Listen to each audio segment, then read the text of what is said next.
About reflection. So, what is reflection?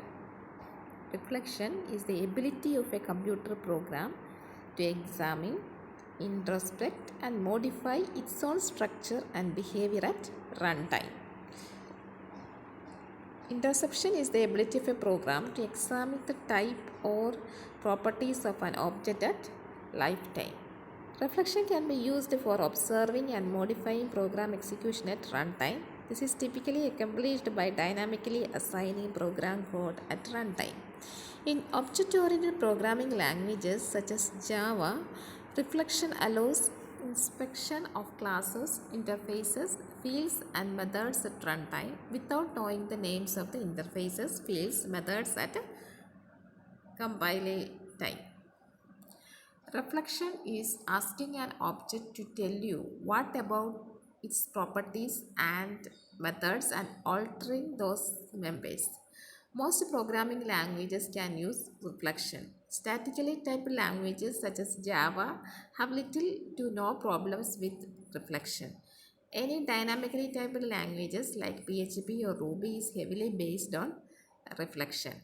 When you send one object to another, the receiving object has no way of knowing the structure and type of that object. All it can do is to use reflection to identify the methods that can and cannot to be called on the received object. So reflection helps programmers to make generic software libraries to display data. The process different formats of data. It performs serialization or deserialization of data for communication, do bundling and unbundling of data for containers or burst of communications. Reflection is generally defined as the program's ability to inspect itself and modify its logic at execution time. It node already compiled the program to use reflection tools for querying symbolic table information created by the compiler, and reflection useful when printing diagnostics. C# reflection API is similar to that of Java. System type is analogous to java.lang.class. System.reflection is analogous to java.lang.reflect. All of the major scripting languages, Perl, PHP, TEL, Python, Ruby, JavaScript provide extensive reflection mechanism, and reflection in Java is statically typed or C# and in scripting languages is dynamically typed. This is symbolic debugging. What is symbolic debugging? Symbolic execution discovers all possible execution paths simultaneously.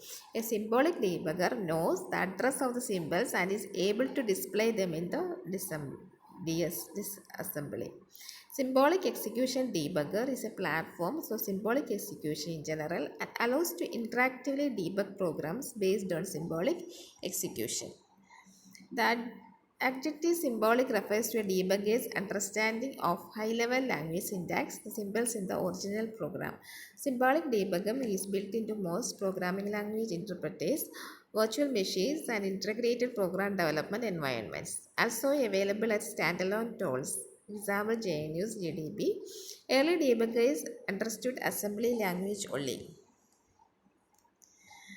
So example of GDB, the JNU project debugger. The JNU project debugger allows you to see what is going on inside another program while it executes, or what program was doing at the moment it crashed. JDB can do four main kinds of things to help you catch bugs. Start your program specifying anything that might affect its behavior. Make your program stop on specified conditions. Examine what has happened when your program has stopped. Change things in your program so you can experiment with correcting the effects of one bug and go on to learn about another. Those programs might be executing on the same machine as JDB native on another machine, remote, or a simulator. JDB can run on most popular Unix and Microsoft Windows variants as well as Mac OS. Symbolic debugging tool. JDB supports the following languages: Ada, Assembly, C, C++, Fortran, Go, Objective-C, OpenCL, Modular 2, Pascal, Rust. Inspection and introspection, symbolic dubbing. In a typical debugging session, the user starts a program under the control of the debugger or adjusts the debugger to an already running program. The debugger then allows the user to perform two main kinds of operations. One kind inspects or modifies program data. The other controls execution, starting, stopping, stepping, establishing breakpoints and watch points.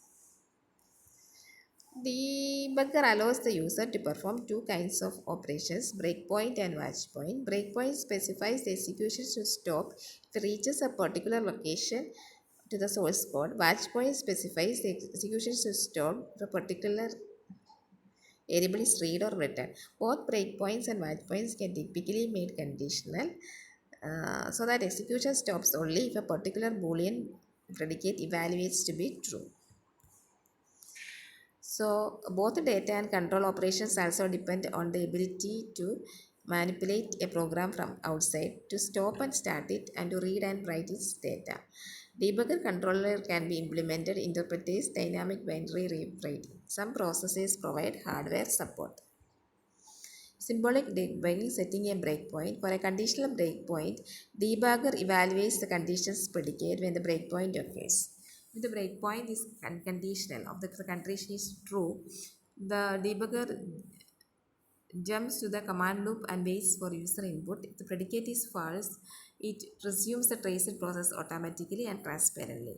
If the breakpoint is set in another loop where control will reach it frequently, but the condition is seldom true, the overhead of switching back and forth between the traced process and debugger can be very high.